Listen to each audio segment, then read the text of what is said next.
परिषद के द्वितीय सत्र में आप सभी का स्वागत है।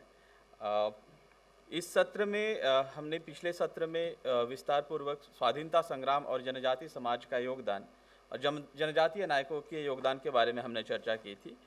और यह सत्र भी इसी विषय को लेकर, इसी थीम को लेकर के आगे बढ़ेगा। इस सत्र के लिए मैं 4 वक्ता प्रमुखता से हमारे यहाँ पर हमारा मार्गदर्शन करेंगे। मैं सभी को मंच पर आमंत्रित करना चाहता हूँ। Professor TC. जेम्स, कृपया आप मंच पर आए। हिताभिलाष मोहंती जी, कृपया आप भी मंच पर आए। श्री शैलेंद्र कुमार जी, कृपया आप मंच पर आए। श्री नरेंद्र मरावी जी,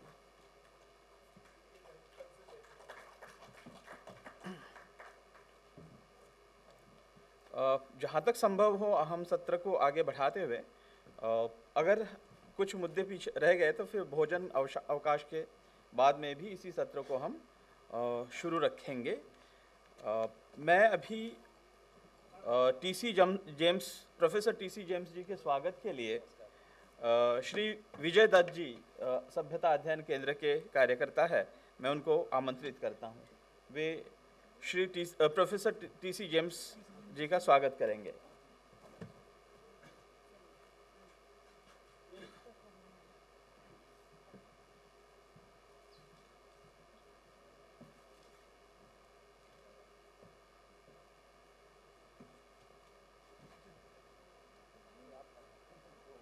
आप विजय दत्त जी।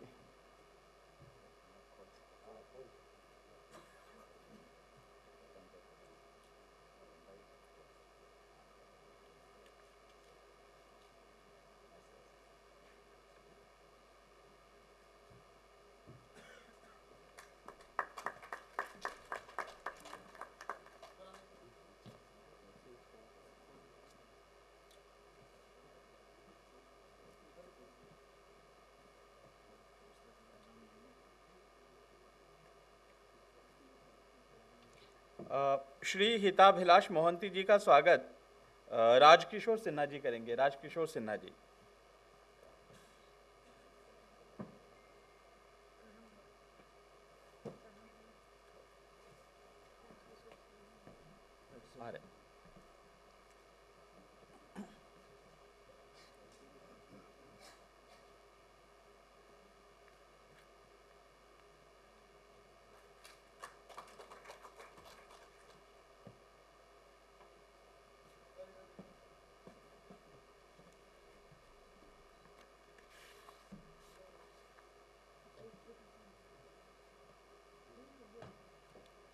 धन्यवाद। शैलेंद्र कुमार जी का स्वागत राजन कपूर जी करेंगे। श्री राजन कपूर जी।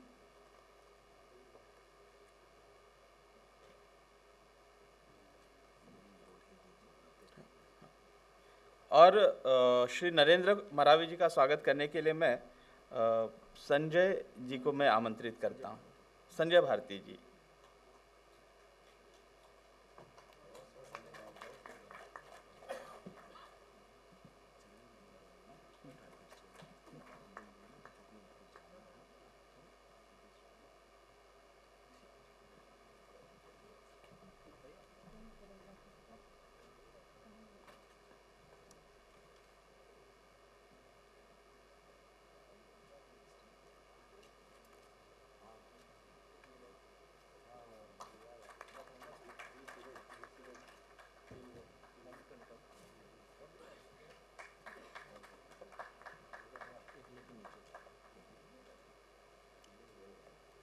इस सत्र के संचालक के नाते मैं अपने आप को गौरवान्वित भी महसूस करता हूं कि हमारे मध्य में श्री राम सिंह राठवा जी, ट्राइफेड के चेयरपर्सन, ट्राइफेड के अध्यक्ष हमारे मध्य में उपस्थित है।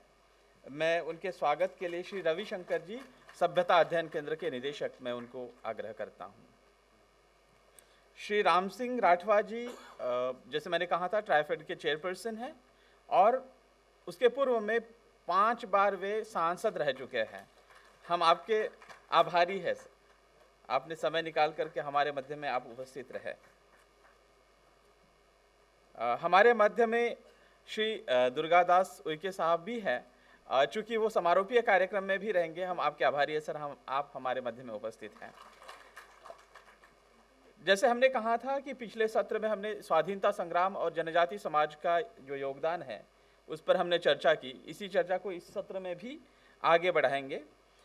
चूँकि प्रोफेसर टीसी जेम्स सर और हिताभिलाष जी को उनकी फ़्लाइट होने के नाते उनको जाना है, तो उनका जो सेशन है हमने पहले रखा है। मैं सर्वप्रथम प्रोफेसर टीसी जेम्स को आमंत्रित करता हूं कि वे हमारा मार्गदर्शन करें। बहुत धन्यवाद जी। सर्वप्रथम मुझे जनजातीय मंत्रालय, वनवासी कल्याण आश्रम और सभ्यता अध्ययन केंद्र, इनको धन्यवाद प्रस्तुत करना चाहता हूं, ताकि ये इन्होंने एक ऐसे महत्वपूर्ण विषय पर दिन का ये चर्चा, ये डिस्कशन बना दिए है, जो कि भारत की एकात्मता एंड द जनजातीय समूह, दिस इज वेरी इंपॉर्टेंट। ये कि द यूनिटी ऑफ इंडिया में ज़्यादा अंग्रेज, बिकॉज मेरी मातृभाषा जो है मलयालम है, और लेकिन मेरी जो एकेडमिक लैंग्वेज जो कहते हैं, जो जिस पर मैं काम करता हूँ, या 50 साल से जिससे मैं जीवित हूँ और मेरी जीवन संधारण हो रहे, वो अंग्रेज़ी हो चुकी है। बाकी जो आम लोगों से जो मिलते जुलते हैं वो हिंदी है। दिल्ली में मैं दिल्ली वासी था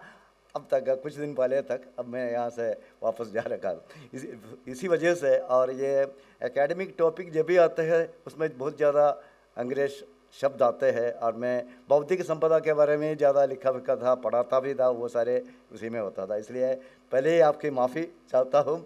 और बाकी थोड़ा बहुत आपको ये प्रेजेंटेशन से पता चल जाएगा ये क्या हो रहा है एंड ऑल।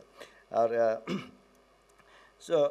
ये जो विषय जो है जिन्होंने ये चुना है, ये बहुत बढ़िया है। यही है, यूनिटी के बारे में ये सारे चक्कर चल रहे हैं। और 75 साल में बीत गए हैं, और लक्ष्मण जी का मैं इतने अच्छे भाषण सुन रहे थे कि स्वतंत्रता संग्राम में वो जो जनजाति का जो जोड़ क्या है, उनका कंट्रीब्यूशन क्या है, वो इस बार इसी तरह उसमें उन्होंने एक चीज़ कही। उन्हें एक अंग्रेज शब्द यूज़ किया, वाइट मैन्स बर्डन, जिन्होंने ये किया। एक्चुअली ये जो पेपर जो है, ये it is actually part of है बड़ा किताब which I am planning to writing and all that. इसमें भी थीम तो मेनली यही है। ये नरेटिव जो है, ये कॉलोनियल नरेटिव, ये वाइट मैन्स नरेटिव, वही इसके पीछे हो चुका है।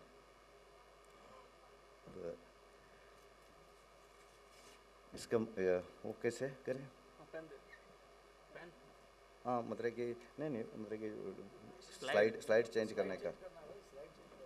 हाँ, यही है ना, ठीक है। हाँ, थैंक यू।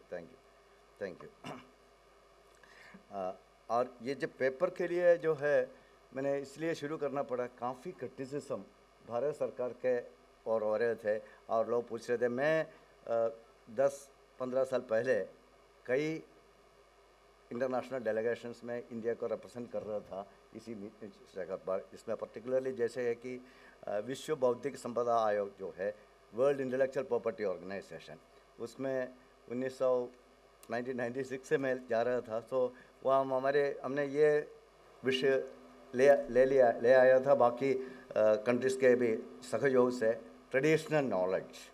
वो ट्रेडिशनल नॉलेज और उस पर काफ़ी चर्चा हुई। हालांकि जिस तरह हमने चाहते थे उस तरह नहीं हुआ था। उसके बाद ये क्रिटिसिज्म वगैरह उसमें हुआ था, लेकिन उसमें भी मुझे उस वक्त ब्रीफ किया था कि हमारा स्टैंड जो है सारे भारतीय है, यहाँ के लोग हैं।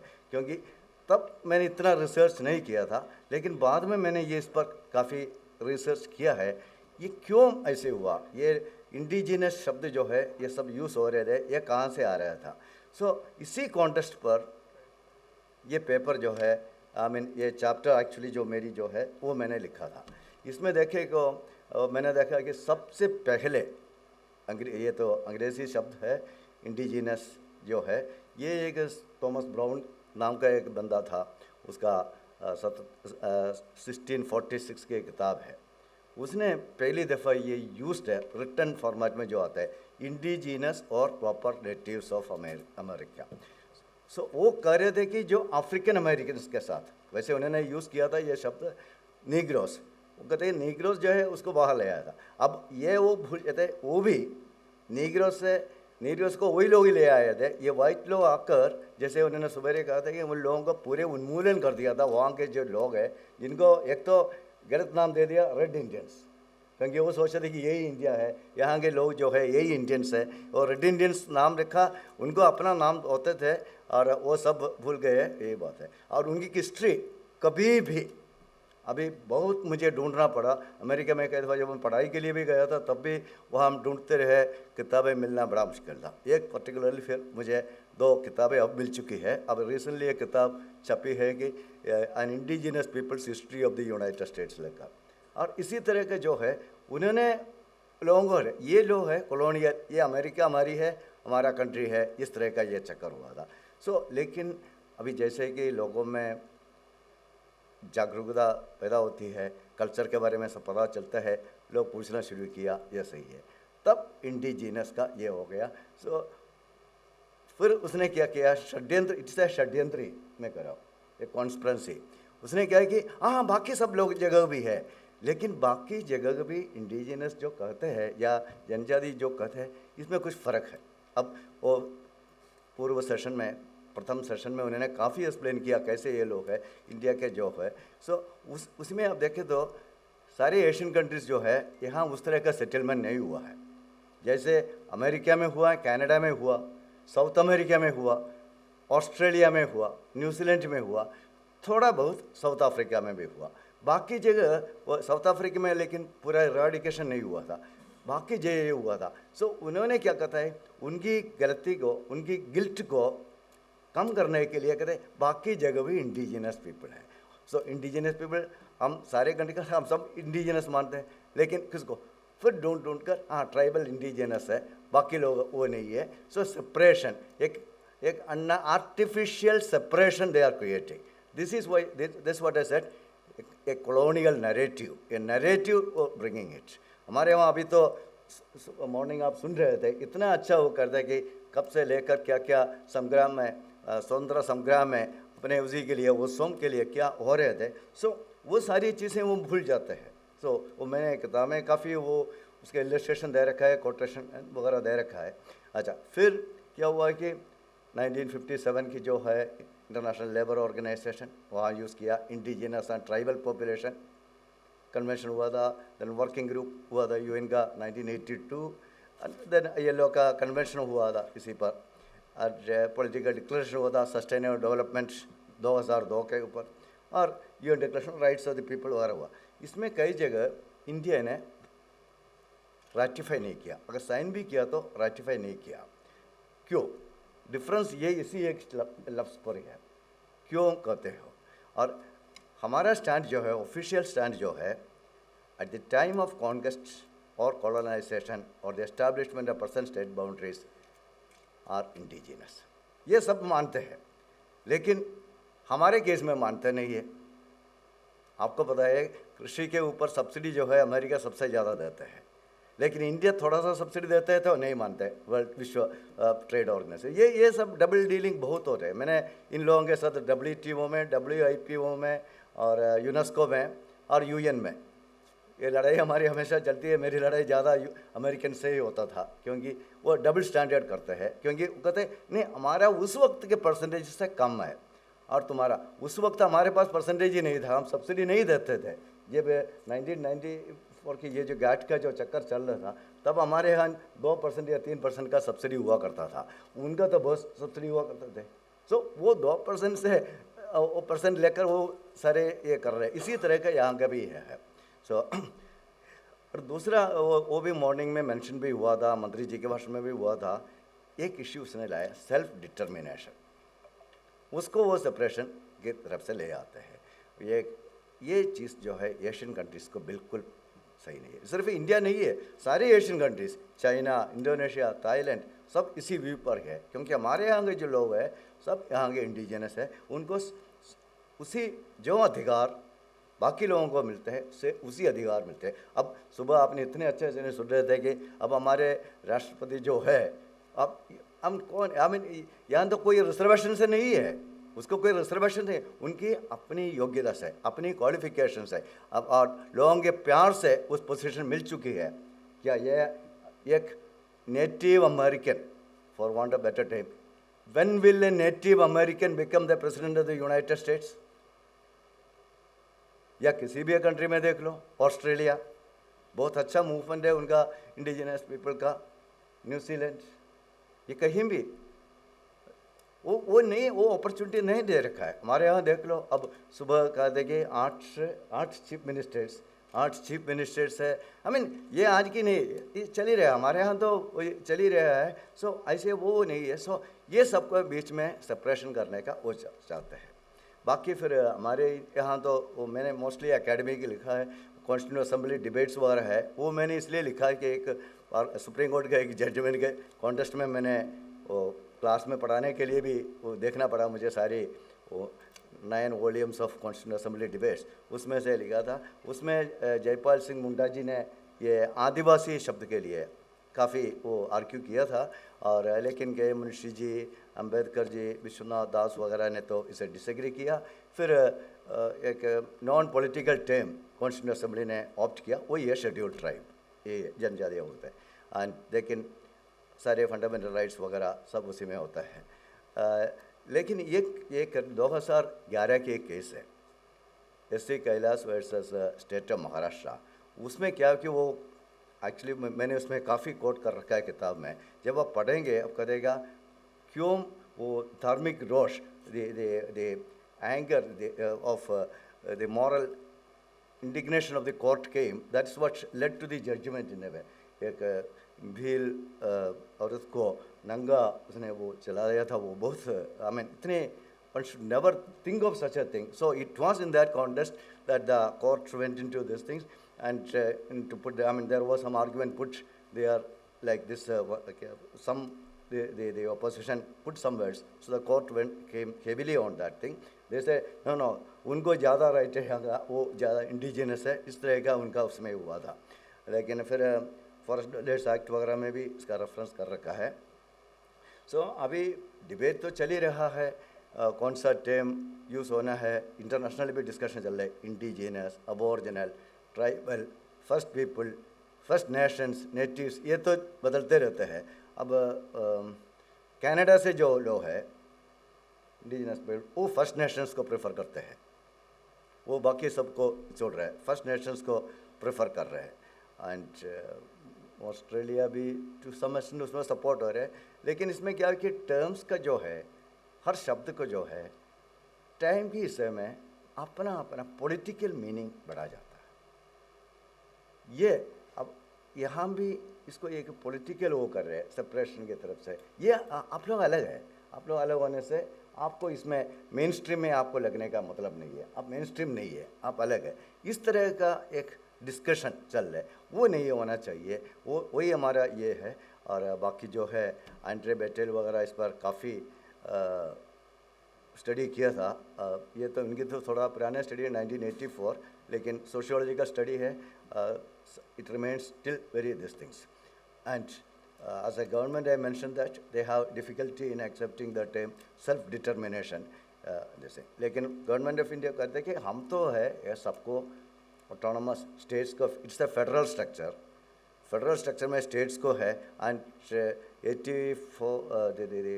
84th अमेंडमेंट 72nd अमेंडमेंट 1984 के हिसाब से पंचायत, ब्लॉक, जिला तल पर है वो काफ़ी ऑटोनॉमी हम दे रखा है। सो जैसे लोग कहाँ है उनके वहाँ के लोकल लोगों के ऊपर ही ये मिल जाएगा। सो और ट्रेडिशनल नॉलेज जो है वो मैंने इसमें थोड़ा सा किया दो चीज़ का। एक ये जो ट्रेडिशनल नॉलेज और बायोडाइवर्सिटी, इसके साथ जो है ट्राइबल पीपल का काफ़ी अच्छे योगदान है। इनफैक्ट एक्चुअली हमेशा मैं बायोडाइवर्सिटी के ऊपर एक कहता, यही लोग है, this are the people who preserved, conserved and protected our traditional knowledge. इन्हीं लोगों का, और इनके बिना, इनको अलग कर कर आपको कोई भी कंजर्वेशन, बायोडाइवर्सिटी, भौतिक जैव वैविध्यता जो है जिसके बारे में सब कह रहे हैं, क्लाइमेट चेंज के, एनवायरनमेंट सब करे, वो जैव वैविध्यता को किसने मेंटेन किया? अभी केरला में एक है, उसका नाम है मिस्टर श्री रामन। मेरे ख्याल में अभी जो है वो 80 साल के पहुँचने हुए। वो सिर्फ पैडी चावल जो है, राइस जो है, उसका 52 वैरायटीज़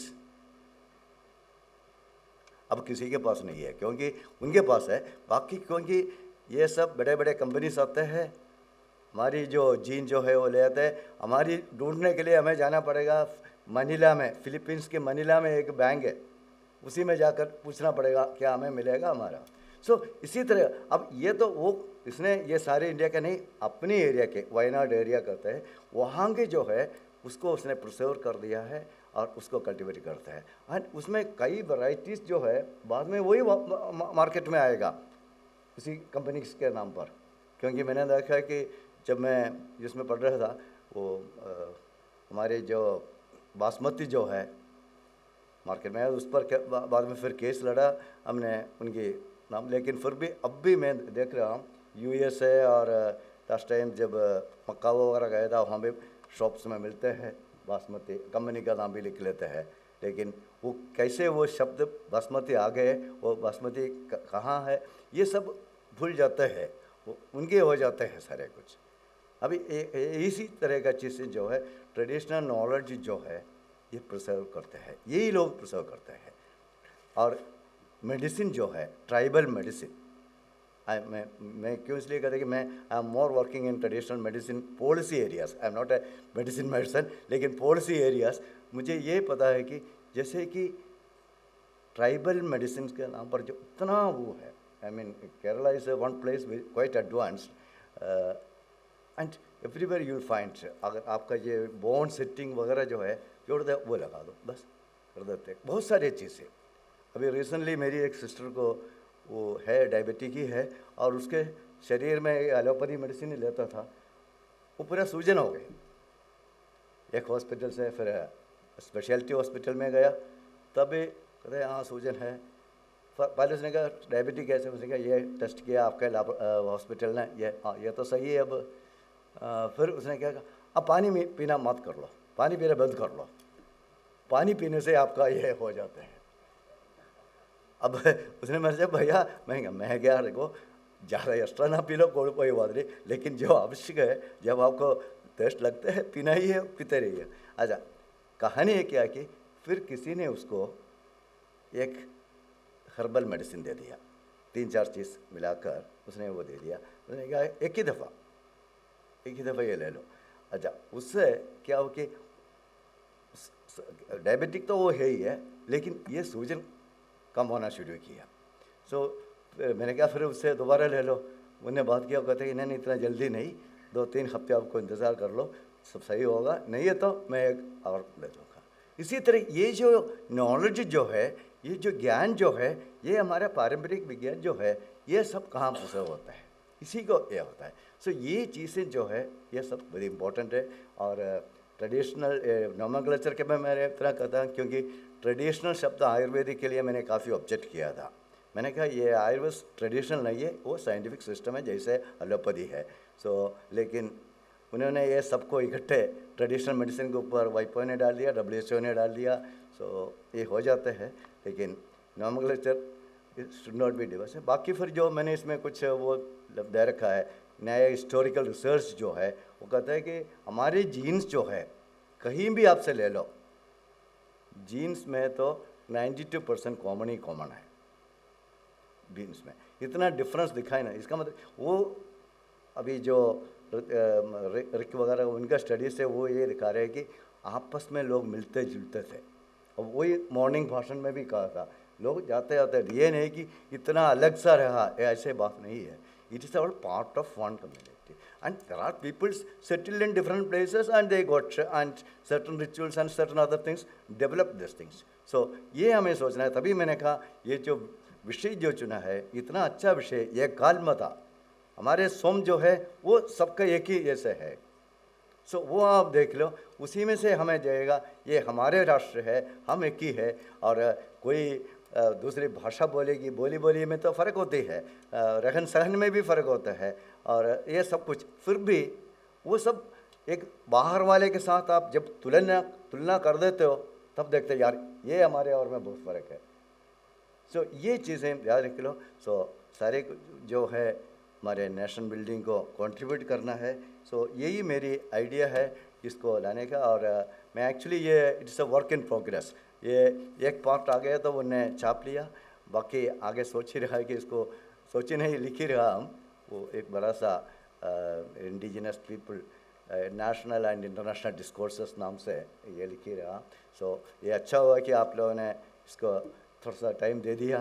काफ़ी लोग पढ़ने की कोशिश की है, और जिसको भी कॉपी नहीं मिले और डिस्ट्रीब्यूट करेगा मेरी जो इंस्टीट्यूट जो है research and information system for developing countries, so वो प्रिंट कर रहे, हिंदी में हो चुका है, मलयालम में भी अभी डेली जरूर प्रिंट होगा, और मराठी उड़िया बंगाली वर्मा करने की कोशिश कर रहे हैं वो, फिर बाहर के स्पेनिश में भी कर रहे हैं। सो धन्यवाद, बहुत अच्छा हुआ and it's a great opportunity. Thank you all. Thank you. धन्यवाद प्रोफेसर टीसी जेम्स। और वो इंग्लिश में कहावत है, action speak louder than words. Professor TC James साहब, ये जो अभी हमारे पास हमारी जो किट मिला है उसमें ये जो अपने को किताब मिली होगी, international discussion on indigenous peoples and India, ये इसके लेखक है। अगर हम इसको देखें तो ये बहुत ही रिसर्च बेस्ड बुक है, हमको इसको पढ़ना चाहिए, हिंदी में भी उपलब्ध है। तो जो हम इस पर जो डिस्कशन उन्होंने जो बातें रखी है इसमें बड़ी विस्तार से और बहुत संशोधन के साथ उन्होंने रखा है। और चूँकि वो RIS research and information system of developing countries नाम की जो संस्था है, उस संस्था के वो विजिटिंग फेलो है। इसी के साथ में जो नीपो नाम का जो संगठन है, जो not for profit organisation intellectual property rights पर काम करने वाला, उसके भी वे संस्थापक अध्यक्ष है। और इसी के साथ में Indian academy for international law and diplomacy, ऐसे महत्वपूर्ण संस्थाओं के वे अध्यक्ष रहने के नाते उन्होंने जो भी बातें रखी है वे सिर्फ शाब्दिक नहीं है, उन्होंने इस विषय पर बहुत ज़्यादा काम भी कर रखा है। उनमें हमको जो बातें ध्यान में आई है, उन्होंने जो बातें रखी है, प्राइमरली उन्होंने एक बात कही कि जो कॉलोनियल नरेटिव, मैं सुबह ही पढ़ रहा था प्रोफेसर कुंदन सिंह को, और वे कहते हैं कि जो कॉलोनियल नरेटिव्स पहले सेट करने के बाद वे फिर अब इस प्रकार का नैरेटिव सेट करते ताकि they have a fertile ground to spread their ideology, अपनी आइडियोलॉजी को स्प्रेड करने के लिए। वही उन्होंने कहा। तो फॉर एग्जांपल इंडिया के संदर्भ में अगर हम बात करें, जो Indian history, British history in India की जो बात लिखते हैं, उन्होंने 3 वॉल्यूम्स में किताब पब्लिश कर रखी है जेम्स मिल ने।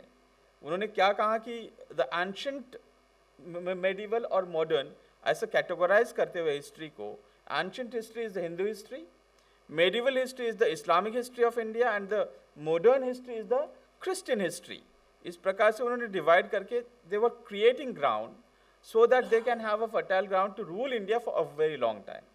और दूसरी बात, जो एक दूसरा प्रीमाइज हम इस सारे कॉन्टेक्स्ट में समझ सकते हैं कि हम जितना भी हमारे पास रिटन जो लिटरेचर है, उस लिटरेचर को अगर हम देखें तो हमें पता चलेगा कि जो ट्राइबल वॉरियर्स, फ्रीडम फाइटर्स थे, उनकी सारी लड़ाई जो थी जल, जंगल और ज़मीन, इन बातों को लेकर। इसका मतलब जो भारतीय लार्जर ट्रेडिशनल जो सनातन ट्रेडिशंस रही है, उससे उनका कुछ लेना देना नहीं था। वो डिक्कों के खिलाफ भी लड़ते थे, ऐसा बताया जाता था।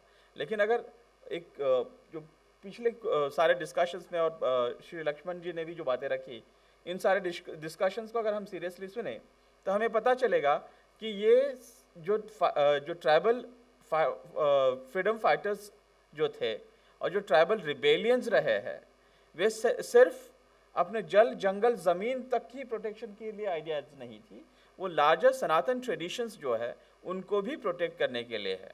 वो अगर मेडिवल टाइम्स में अगर हम इस्लामिक अग्रेशंस के कॉन्टेक्स्ट में भी अगर देखें तो भिल समाज के सारे लोग महाराणा प्रताप के साथ जब लड़ रहे थे, यहाँ महाराष्ट्र में शिवाजी महाराज के साथ जब महादेव कोली समाज के लोग लड़ रहे थे, तो वो वहाँ पे जल, जंगल, ज़मीन की कॉन्टेक्स्ट कहाँ है?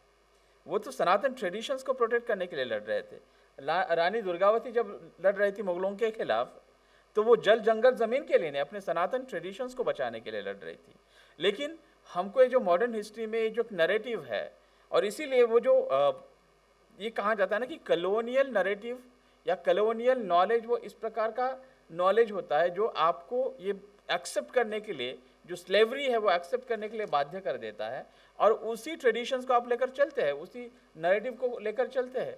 इसलिए इंडिजिनियस नैरेटिव जो है यहाँ पर क्रिएट करने की कोई कोशिश हुई नहीं। Thank you so much professor James for your enlightening address.